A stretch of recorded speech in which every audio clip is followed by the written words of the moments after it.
ഇപ്പൊ ഇടതുപക്ഷ സർക്കാരിനെ ആരെങ്കിലും വിമർശിച്ചാൽ ഉടനെ അവർക്ക് ഒരു സംഘിച്ചാപ്പ് കെട്ടിക്കൊടുക്കും.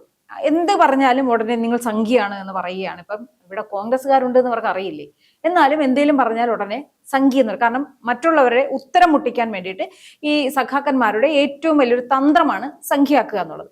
പക്ഷേ ഈ BJP സംഘപരിവാർ അനുഭാവി എന്ന രീതിയിലാണല്ലോ സംഘി എന്ന് പറഞ്ഞ് അധിക്ഷേപ രീതിയിലാണ് അവർ പറയുന്നത്.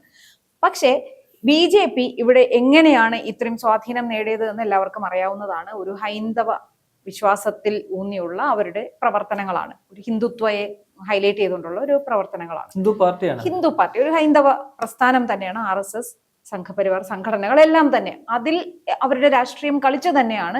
ഈ കേരളത്തിൽ അവർ കുറച്ചെങ്കിലും സ്വാധീനം നേടിയിട്ടുണ്ടെങ്കിൽ ആ ശബരിമല വിഷയവുമായി ബന്ധപ്പെട്ടും എല്ലാം ആ ഹൈന്ദവ വികാരത്തിലൂന്നിയാണ് തീവ്ര ഹിന്ദുത്വ നിലപാട് എന്ന് തന്നെയാണ് പറയുന്നത്. കാരണം RSSന്റെ ഒരു അജണ്ട തന്നെ ഹിന്ദുത്വ ഭാരതം എന്നൊക്കെയാണ് പറയപ്പെടുന്നത്.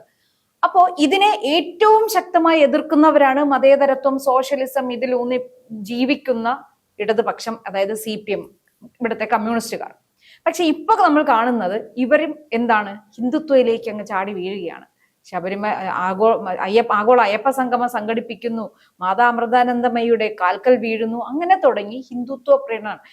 നേരത്തെ തന്നെ ഈ ഹിന്ദുത്വവുമായി ബന്ധപ്പെട്ട എല്ലാത്തിനെയും അധിക്ഷേപിച്ചിരുന്നവരാണ് ഈ കമ്മ്യൂണിസ്റ്റുകാർ.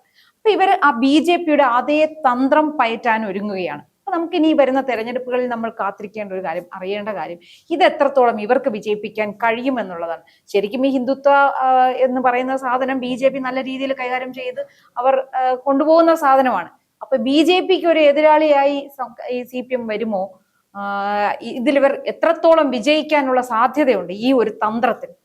അല്ല, CPM എന്ന് പറയുന്നത് നമ്മളിപ്പം അവര് മതേതര പാർട്ടി എന്നൊക്കെ പറയുമെങ്കിലും ഏറ്റവും കൂടുതൽ ഈ മത ജാതീയ രാഷ്ട്രീയം തരാതരം പോലെ എടുത്ത് പയറ്റുന്ന നമ്പർ 1 പാർട്ടി കേരളത്തിൽ ഏതാണെന്ന് ചോദിച്ചാൽ അത് CPM തന്നെയാണ്.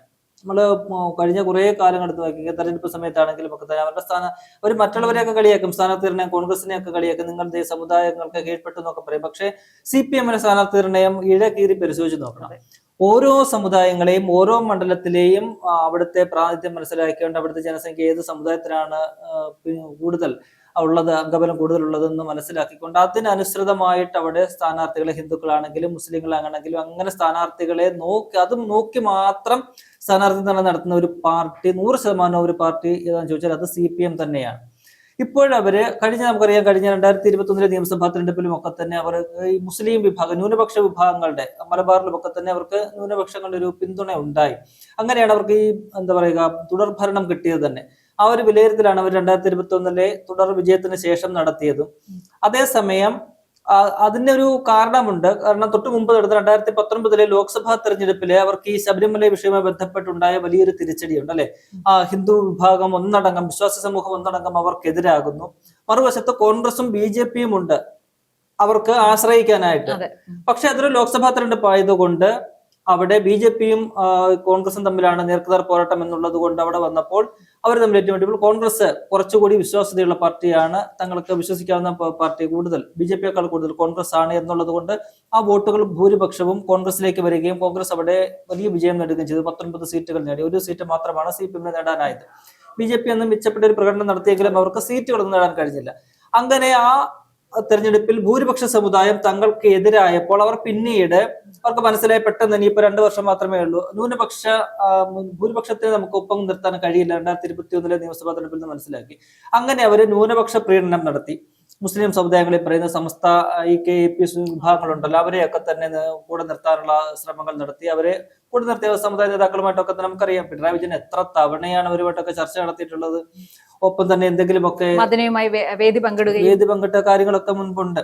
അപ്പം തന്നെ ഇവരുമായി ബന്ധപ്പെട്ട് എന്തെങ്കിലും ഒരു സർക്കാർ എന്തെങ്കിലും ഒരു നടപടി അല്ലെങ്കിൽ ഒരു നയം പ്രഖ്യാപിച്ചു കഴിഞ്ഞാൽ അതിനകത്തൊരു എതിർപ്പുണ്ടെങ്കിൽ ഈ സമുദായ സംഘടനകളിൽ പറയുന്ന സമസ്തയോ ഒക്കെ തന്നെ ഒരു എതിർപ്പ് പ്രകടിപ്പിച്ചു കഴിഞ്ഞാൽ ഉടനെ തന്നെ ഇവരത് പിൻവലിക്കും. അവരെ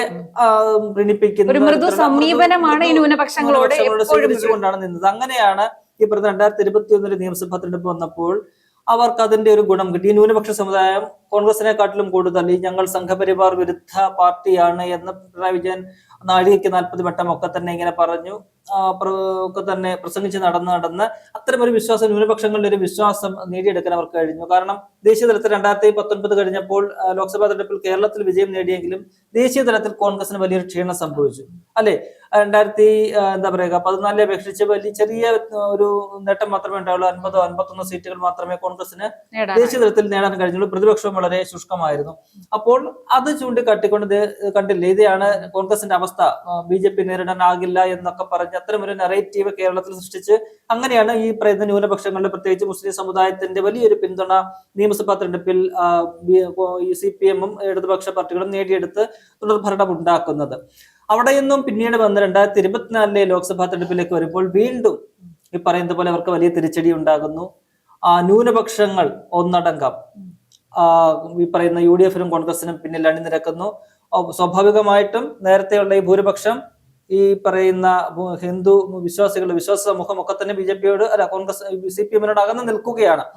അപ്പോൾ 2024 തെരഞ്ഞെടുപ്പൂടെ കഴിയുമ്പോൾ ഈ പറയുന്ന ന്യൂനപക്ഷങ്ങളും തങ്ങളെ കൈവിട്ടിരിക്കുന്നു എന്നൊരു ബോധ്യം വന്നു.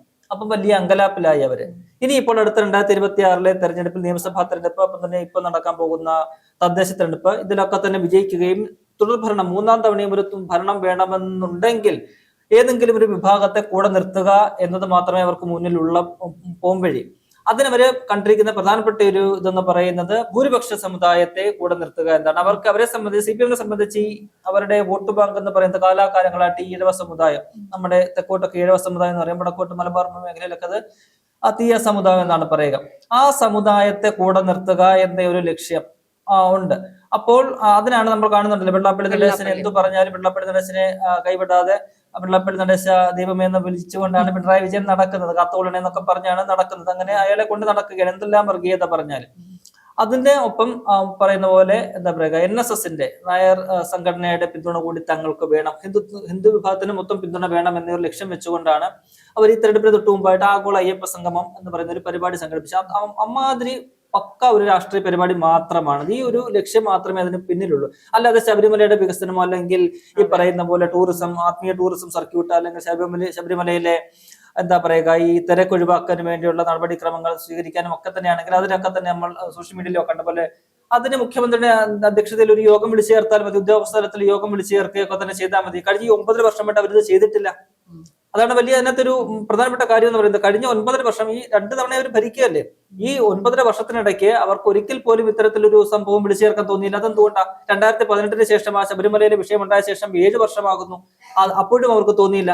അവർക്ക് ഈ 2025 നിയമസഭാ തെരഞ്ഞെടുപ്പും തദ്ദേശ തെരഞ്ഞെടുപ്പും അടുത്ത് നിൽക്കുക. അതിന് തൊട്ട് മുമ്പാണ് അവർക്ക് അത്തരം ഒരു ബോധോദയം ഉണ്ടാകുന്നത്. ശബരിമലയിൽ വികസനം വളരെ കുറവാണ്, പെട്ടെന്ന് ഒന്ന് വികസിപ്പിച്ചെടുത്തേ പറ്റത്തുള്ളൂ, 3-4 മാസത്തിനകത്ത് ആ വികസനം എല്ലാം കൊണ്ടുവന്നാലേ ശരിയാകത്തുള്ളൂ, അല്ലെങ്കിൽ ശബരിമല അങ്ങ് തകർന്നു പോകും, ഹിന്ദുക്കളുടെ അവരുടെ വിശ്വാസങ്ങളെല്ലാം കൂടെ ഹനിക്കപ്പെടും.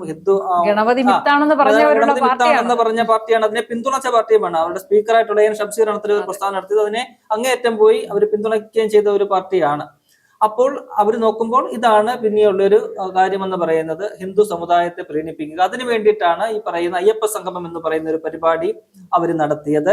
അവരെന്നിട്ട് പറയുന്നത് അതിന് ഈ പറയുന്ന NSS-ന്റെയും SNDP-യുടെയും പിന്തുണ ഉണ്ടായിരുന്നു. അവര് പൂർണ്ണമായിട്ട് അതിനോട് സഹകരിച്ചു. പിന്നാലെയാണ് NSS-ന്റെ ജനറൽ സെക്രട്ടറി സുകുമാരൻ നായർ അദ്ദേഹത്തിന്റെ നിലപാട് സമദൂരത്തിലെ ശരിദൂരം എന്നൊക്കെ പറഞ്ഞുകൊണ്ട് പഴയ കാര്യങ്ങളൊക്കെ മറന്ന് CPM-ന് ഞങ്ങൾക്ക് വിശ്വാസമാണ്, വിശ്വാസത്തിന്റെ കാര്യത്തിൽ CPM-നെ ഞങ്ങൾക്ക് വിശ്വാസമാണ്, പിണറായി വിജയന് വിശ്വാസമാണെന്നൊക്കെ പറയുന്ന തരത്തിലേക്ക് സുകുമാരനാര് മാറി. അത് ആ സംഘടനയിൽ ഉണ്ടാക്കിയ പൊട്ടിത്തെറിയും ചീറ്റിലും ഒക്കെ നമ്മൾ കണ്ടുകൊണ്ടിരിക്കുകയാണ്.